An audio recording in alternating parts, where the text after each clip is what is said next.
To madalla masu bibiyar mu a wannan kafar barkamu da kasancewa tare da ku a wannan makon. To a wannan lokaci kai tsaye muna tare da ciyaman na Kudawan Dambe a jihar Sokoto, Bun Matawalle kenan, wanda kamar yadda aka sani a waka diga bakin mai tafi daɗi zan ce bari ba shi dama ya soma da gabatar da cikakken sunan shi. Assalamu alaikum wa rahmatullahi ta'ala, masu sauraron mu, sunana Abubakar Dan Kaduna, ciyaman na Kudawa na Sokoto. To ciyaman, wannan tattaunawa kacokan akan damben sarauta ne za mu ci gaba da tattaunawa, kuma wanda muna tattaunawa da bangaren magoya baya daban-daban a naku bangare na Kudawan Dambe, wanda za mu ce dan magide kadai ne ya rage muku a cikin yan damben ku na bangaren kudu, wanda idan ka dubi arewa suna da yan dambe 4, kudu ma suna da yan dambe da suka kai 10. Me za ka ce akan wannan, duk da yake yan mage a makon nan ya buge wato bahagun yayin tarasa ya tsallaka zagaye na gaba? Ya kuke kallo yadda wannan wasan take tafiya a wannan lokacin, ganin bangaren ku na kudu iya dan dambe kwara ɗaya ta ya rage muku? To ai masu sauraron mu kamar yadda kuka sani, kusan mu kudu dama mu ba mu da yawa, zafi gare mu, to ba al'akari da yawa mu yan mage dan dambe ne wanda kowa ya sani gogagge mai kyau. To ni abin da nake hasashe gaskiya yan mage zai iya bakin kokarin shi a wannan wasan, sai dai abin da Allah ya yi kawai ya kaci zamu taya shi da addu'a ne, amma dai ni na san zai iya bakin kokarin shi dan ya faranta mana rai. Ito duba da yan dambin da a cikin wannan, wanda akwai waɗanda suke jagalgala yan mage kamar irin su Alasa, ya muka zo bangaren arewa, ya muka je bangaren kudu kuma akwai ire-iren su wato dogon wanda da yake ba a ga dambe tsakanin su ba. Kana ganin kamar yan mage zai iya tabuka wani abin a zuwa ganin irin wannan yan dambe da su akwai su cikin wannan wasan? Muna tsammanin insha Allah zai yi wani abu.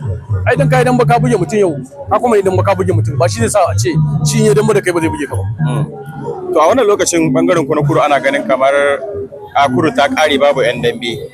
Wannan maganar da magoya baya suke yi a wannan lokacin gaskiya ne a naku bangare, kai ma ka gaskata ko kuma dai kana da ja?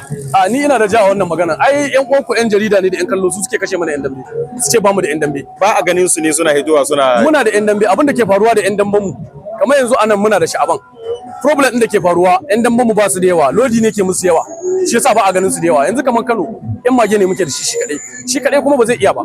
Inda a ce muna da kamar mutum 2 a Kano ko 3, nan ma a ce muna da mutum 2 ko 3, to za a dinga ganin su. Rashin yawan mu ne yake sa ake ganin kamar ba mu da yan dambe. To me kuke gani ya kawo muku wannan matsalar ta rashin yawa, wanda yanzu ya ana maganar dambe guda ku an bakku baya? Abin da ya kawo mana wannan matsalar gaskiya shine rashin rainon kananan yara, irin kanana wanda suke tasowa.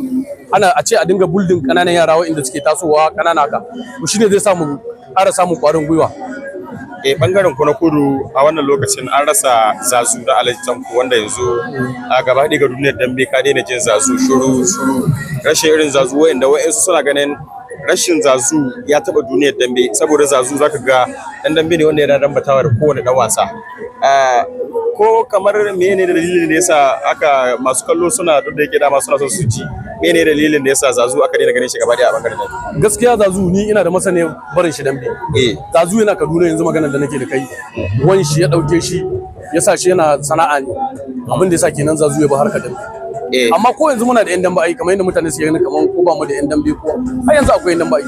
Ba a ganin su ne, shi yasa ake cewa haka? Ana ganin su, mutum bai zuwa inda suke, kamar irin nan Sokoto mun kawo yan dambe da kala daban-daban wanda kuma sun taka rawar gani, kuma da aka yi damben gasa ko damben wani abu zaka samu yan damben mu sai kaga sun kai wani mataki ko na karshe ko na kusa da karshe. Yanzu zan iya baka misali da damben mota, kaga dan dambe na yayi na 2 yayi na 3. Zan iya baka lissafi da damben Kano, yanzu gashi na yan mage ga matakin da yake. To bai wa a ce bamu da yan dambe, ko ina muna sai dai a ce rashin yawan su, amma kuma duk da haka suna iya bakin kokarin su. To bangaren kudu kenan kana ganin za su iya taba kawo wani abu a zo a gani a wancan dambe da ake na kudu, da ke yan mage din kadai ne ya rage? To yan mage kadai ya rage, muna tsammanin insha Allah zai taba ka abin a zo a gani, ko da shi kadai ya rage, saboda dan dambe ne mai kyau mai hadari kuma kowa ya sani.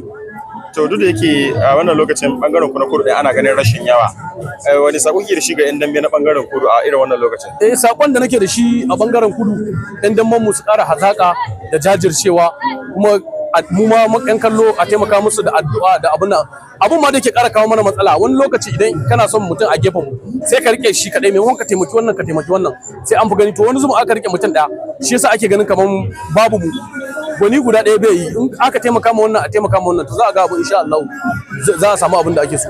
To madalla.